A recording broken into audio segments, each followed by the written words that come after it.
അസ്സലാമു അലൈക്കും. Welcome back to daily dishes. ഇന്ന് ഞാൻ ബ്രേക്ക്ഫാസ്റ്റായും ഡിന്നറായൊക്കെ എടുക്കാൻ പറ്റിയ നല്ലൊരു റെസിപ്പി ആയിട്ടാണ് വന്നിട്ടുള്ളത്. നമ്മുടെ പൊറോട്ടയുടെ ഒക്കെ ടേസ്റ്റാണ് ഇതിന്. ഇതുണ്ടാക്കിയെടുക്കാൻ പൊറോട്ട ഉണ്ടാക്കിയെടുക്കുന്ന അത്രയും പണിയൊന്നുമില്ല കേട്ടോ. ഈസി ആയിട്ട് തന്നെ തയ്യാറാക്കിയെടുക്കാം. ഇതിപ്പോൾ ഞാൻ മൈദ വെച്ചിട്ടാണ് തയ്യാറാക്കുന്നത്. ഇതേ രീതിയിൽ തന്നെ നമുക്ക് ഗോതമ്പ് പൊടി വെച്ചിട്ടും തയ്യാറാക്കിയെടുക്കാം. അപ്പോൾ നമുക്കിത് എങ്ങനെയാണ് തയ്യാറാക്കുന്നതെന്ന് നോക്കാം. അപ്പോൾ ഞാനിത് തയ്യാറാക്കാൻ വേണ്ടി 2 കപ്പ് മൈദപ്പൊടി ഒരു ബൗളിലെടുത്ത് വെച്ചിട്ടുണ്ട്. ഇനി ഇതിലേക്ക് ആവശ്യത്തിന് വേണ്ട ഉപ്പ് ചേർത്ത് കൊടുക്കാം. പിന്നെ 2 ടേബിൾ സ്പൂൺ സൺഫ്ലവർ ഓയിലും കൂടെ ചേർത്ത് കൊടുത്തിട്ട് നന്നായിട്ടൊന്ന് മിക്സ് ചെയ്തെടുക്കാം. ഇതെല്ലാം കൂടി ഒന്ന് മിക്സ് ചെയ്തെടുത്ത ശേഷം ഇതിലേക്ക് ആവശ്യത്തിന് വെള്ളം ഒഴിച്ചിട്ട് നല്ല സോഫ്റ്റായിട്ടൊന്ന് കുഴച്ചെടുക്കണം. നമ്മൾ ചപ്പാത്തിക്കൊക്കെ കുഴച്ചെടുക്കുന്ന പോലെ.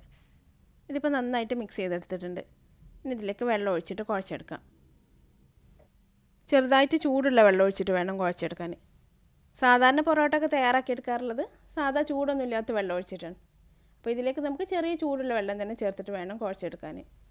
ചൂട് കൂടി പോവുകയും ചെയ്യരുത് കേട്ടോ. ചെറുതായിട്ട് ചൂടുള്ള വെള്ളം കുറച്ച് കുറച്ചായിട്ട് ഒഴിച്ചു കൊടുത്തിട്ട് നല്ല സോഫ്റ്റായിട്ടൊന്ന് കുഴച്ചെടുക്കാം. ഇതിപ്പോൾ നന്നായിട്ട് കുഴച്ചെടുത്തിട്ടുണ്ട്. മാവ് ഇതുപോലെ നല്ല സോഫ്റ്റായിട്ട് വരണം. അപ്പോഴേ നമ്മളിത് ഉണ്ടാക്കിയെടുത്താലും നല്ല സോഫ്റ്റായിട്ട് വരുള്ളൂ. ഇനി ഈ മാവ് മൂടി വെച്ചിട്ട് ഒരു അരമണിക്കൂർ നമുക്ക് റെസ്റ്റ് ചെയ്യാൻ വെക്കണം. അപ്പോൾ ഇനി അരമണിക്കൂറിന് ശേഷം നമുക്ക് ഈ പൊറോട്ട തയ്യാറാക്കിയെടുക്കാം. അപ്പോൾ അതിന് മുന്നായിട്ട് നമുക്ക് ഇതിലേക്ക് ഒരു മുട്ട ബീറ്റ് ചെയ്തെടുക്കണം. അപ്പോൾ ഞാനൊരു ബൗളിലേക്ക് ഒരു മുട്ട പൊട്ടിച്ച് ഒഴിച്ച് കൊടുത്തിട്ടുണ്ട്. ഇനി ഇതിലേക്ക് ആവശ്യത്തിന് വേണ്ട ഉപ്പ് ചേർത്ത് കൊടുക്കാം. പിന്നെ കുറച്ച് മല്ലിയിലയും കൂടെ ചേർത്ത് കൊടുത്തിട്ട് ഒരു സ്പൂണോ ഫോർക്കോ വെച്ചിട്ട് ഇതൊന്ന് ബീറ്റ് ചെയ്തെടുക്കാം. ഇതിപ്പോൾ നന്നായിട്ട് ബീറ്റ് ചെയ്തെടുത്തിട്ടുണ്ട്. ഇനി ഇത് മാറ്റി വെക്കാം. ഞാൻ ഈ മാവ് ഇപ്പോൾ റെസ്റ്റ് ചെയ്യാൻ വെച്ചിട്ട് അരമണിക്കൂർ കഴിഞ്ഞിട്ടുണ്ട്. ഇതിപ്പോൾ നേരത്തേതിനേക്കാളും നല്ല സോഫ്റ്റായിട്ട് വന്നിട്ടുണ്ട്. ഇനി ഇത് ചെറുതായി ഒന്ന് കുഴച്ചെടുത്ത ശേഷം ഇതുപോലെ അങ്ങ് നീട്ടിയെടുക്കാം. ഇനി ഇത് ഏകദേശം ഒരേ വലിപ്പത്തിൽ കട്ട് ചെയ്തെടുക്കാം. നമ്മൾ ചപ്പാത്തിക്കൊക്കെ എടുക്കുന്നതിനേക്കാളും കുറച്ചും കൂടെ വലിപ്പത്തിൽ വേണം കട്ട് ചെയ്തെടുക്കാൻ. ഇനി ഇതെല്ലാം ഒന്ന് പരത്തിയെടുക്കണം. പരത്തിയെടുക്കാനുള്ള പലകയിൽ ആദ്യം കുറച്ച് ഓയിലൊന്ന് തടവി കൊടുക്കാം. എന്നിട്ട് നമ്മൾ കട്ട് ചെയ്ത് വെച്ചിട്ടുള്ള ഓരോ പീസായിട്ട് എടുത്തിട്ട് ഇതുപോലെ നന്നായിട്ടൊന്ന് ഉരുട്ടിയെടുത്ത ശേഷം പരത്തിയെടുക്കാം. ആദ്യം കൈ വെച്ച് ഇതുപോലെ ഒന്ന് പരത്തിയെടുക്കാം. എന്നിട്ടിത് ചപ്പാത്തിനേക്കാളും കുറച്ചും കൂടെ കട്ടി ഉറച്ചിട്ടൊന്ന് പരത്തിയെടുക്കാം.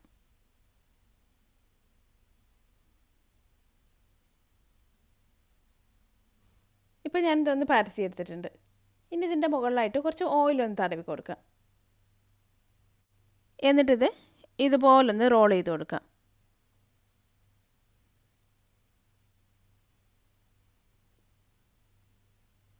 എന്നിട്ട് ഇതുപോലെ ഒന്ന് റോൾ ചെയ്ത് കൊടുക്കാം. എന്നിട്ട് ഇതിൻ്റെ ഈ അറ്റം അടിയിലേക്കാക്കിയിട്ട് ഇതുപോലെ ഒന്ന് അമർത്തി വെച്ച് കൊടുക്കാം.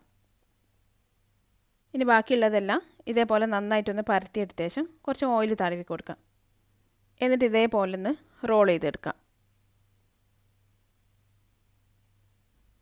എന്നിട്ടിത് വീണ്ടും ഇതുപോലൊന്ന് റോൾ ചെയ്ത് കൊടുക്കാം. എല്ലാതും ഇതുപോലെ റോൾ ചെയ്ത് കഴിഞ്ഞാൽ ഓരോന്നായിട്ട് എടുത്തിട്ട് പരത്തിയെടുക്കാം.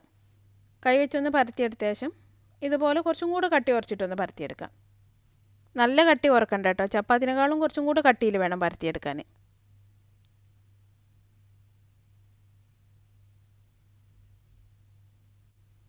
ഇപ്പോൾ ഞാനിത് പരത്തിയെടുത്തിട്ടുണ്ട്. ഈ ഒരു കട്ടിയിൽ വേണം പരത്തിയെടുക്കാൻ. ഇനി നമുക്കിത് ചുട്ടെടുക്കാം. അപ്പോൾ ഇത് ചുട്ടെടുക്കാൻ വേണ്ടി ഒരു പാൻ അടുപ്പത്ത് വെച്ച് ചൂടാക്കി എടുത്തിട്ടുണ്ട്. ഇതിലിനി കുറച്ച് ഓയിലൊന്ന് തടവി കൊടുക്കാം. നമ്മൾ പൊറോട്ടയൊക്കെ ചുട്ടെടുക്കുന്ന പോലെ തന്നെ. പാന് നന്നായിട്ടൊന്ന് ചൂടായി വന്നാൽ നമ്മൾ പരത്തി വെച്ചുള്ള പൊറോട്ട ഇതിലേക്ക് ഇട്ട് കൊടുക്കാം. എന്നിട്ട് ഇതിൻ്റെ ഒരു സൈഡ് ചെറുതായിട്ടൊന്ന് കളർ മാറി തുടങ്ങിയാൽ ഇതൊന്ന് തിരിച്ചിട്ട് കൊടുക്കാം. തിരിച്ചിട്ട് കൊടുത്ത ശേഷം നമ്മൾ ബീറ്റ് ചെയ്ത് വെച്ചിട്ടുള്ള മുട്ടയുടെ മിക്സ് ഇതിൻ്റെ മുകളിലായിട്ട് ഇതുപോലെ ഒന്ന് സ്പ്രെഡ് ചെയ്ത് കൊടുക്കാം. ഒരു സൈഡിൽ മുട്ടയുടെ മിക്സ് നന്നായിട്ടൊന്ന് സ്പ്രെഡ് ചെയ്ത് കൊടുത്ത ശേഷം ഇനി ഇത് തിരിച്ചിട്ട് കൊടുക്കാം. എന്നിട്ട് ഈ സൈഡിലും മുട്ടയുടെ മിക്സ് സ്പ്രെഡ് ചെയ്ത് കൊടുക്കാം.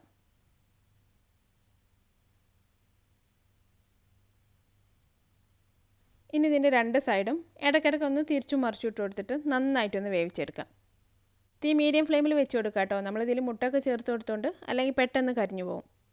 ഇതുപോലെ ഒരു 2-3 പ്രാവശ്യമായിട്ട് തിരിച്ചും മറിച്ചുമൊക്കെ ഇട്ട് കൊടുത്തിട്ട് വേവിച്ചെടുക്കാം. ഇപ്പോൾ നമ്മുടെ ഒരു പൊറോട്ട റെഡി ആയിട്ടുണ്ട്. അപ്പോൾ എല്ലാവരും ഇതുപോലെ ഒന്ന് തയ്യാറാക്കി നോക്കിയിട്ട് അഭിപ്രായം എന്നെ കമൻറ്റിലൂടെ അറിയിക്കാൻ മറക്കരുത്. നിങ്ങൾക്ക് എൻ്റെ വീഡിയോ ഇഷ്ടമായാൽ ലൈക്ക് ചെയ്യാനും ഷെയർ ചെയ്യാനും കമൻറ്റ് ചെയ്യാനൊന്നും മറക്കരുത്. അപ്പോൾ അടുത്ത നല്ലൊരു റെസിപ്പി ആയിട്ട് വീണ്ടും കാണാം. Thanks for watching this video.